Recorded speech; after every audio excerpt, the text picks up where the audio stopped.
अभी पुलिस ने लाठीचार्ज की है, सर का हाथ टूट गया है। सब लोग आके घसीट के लेके जा रहे हैं। प्रशासन अंदर करना चालू कर दी है और देखिए क्या स्थिति क्या है।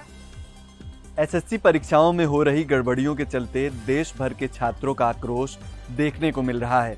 तकनीकी खामियां, सेंटर की बदहाली और पुलिस की सख्ती ने छात्रों का गुस्सा और बढ़ा दिया है। एसएससी ने कुछ सुधारों का वादा किया है, लेकिन क्या ये वादे छात्रों का भरोसा जीत पाएंगे? आइए इस पूरे मामले को विस्तार से समझते हैं। नमस्कार, मेरा नाम है निशांत मिश्रा और आप देख रहे हैं एनडीटीवी इंडिया। सबसे पहले हम बात करते हैं ऐसे मामले की जो इस प्रदर्शन के चर्चा का केंद्र बना हुआ है, टीसीएस।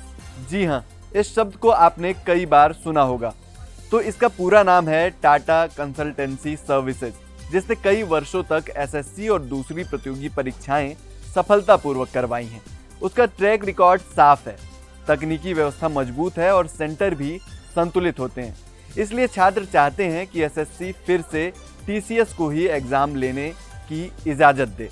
हालांकि एसएससी ने ये स्पष्ट नहीं किया कि टीसीएस ने इस बार टेंडर डाला था या नहीं, लेकिन कुछ छात्रों की मांग है कि भविष्य में विश्वसनीय और अनुभवी कंपनियों को ही चुना जाए।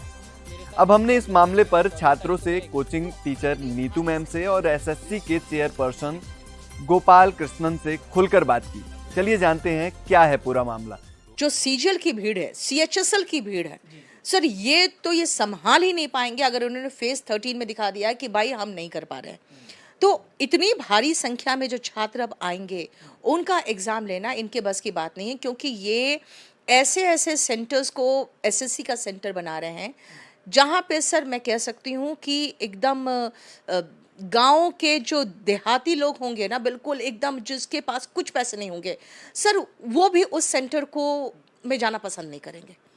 ठीक है, जिनके पास कुछ भी इंफ्रास्ट्रक्चर नहीं है वो भी पसंद नहीं करेंगे, क्योंकि सर वहाँ पंखा नहीं चलता है। अब एसी तो छोड़ दो, अब एसी की तो उम्मीद ही नहीं कर सकते, फैन नहीं चलता है वहाँ पे। एक सेंटर का फोटो मेरे पास आया है, एग्जाम जिस दिन है उसके 2 दिन पहले वहाँ पे टेबल्स बन रहे हैं।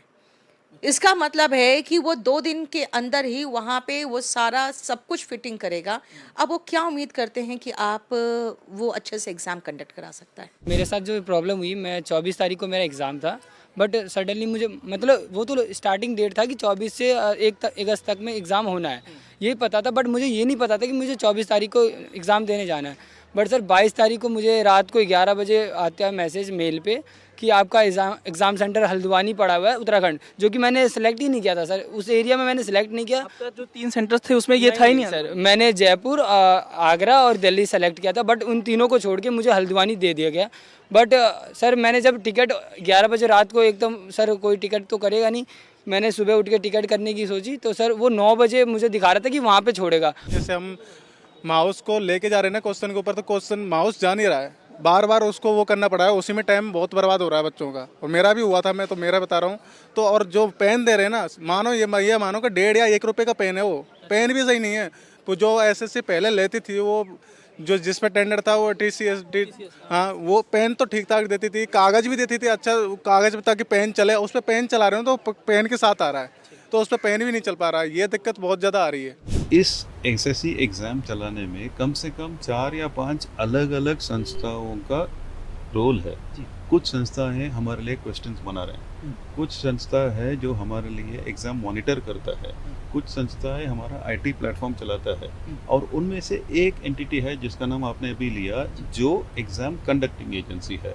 तो वो ट्रांसपेरेंट टेंडर प्रोसेस के हिसाब से ही पिछला एजेंसी सेलेक्ट हुआ, 5 साल के बाद दोबारा टेंडर हुआ, अब दूसरा एजेंसी सेलेक्ट हुआ, अब वो अभी काम शुरू किए हैं।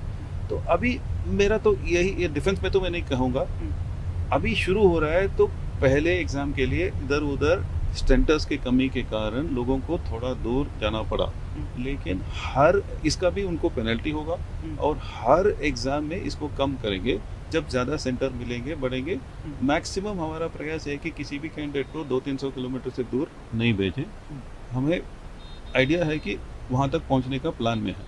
कुल मिलाकर एसएससी ने स्वीकार किया है कि परीक्षाओं में गड़बड़ियों को लेकर छात्रों का आक्रोश जायज है। समस्या की जड़ नई एजेंसी और तकनीकी में बदलाव है। अब पारदर्शिता और सुधार के वादों के साथ आगे की कार्रवाई पर अभ्यर्थियों की निगाहें टिकी हुई हैं।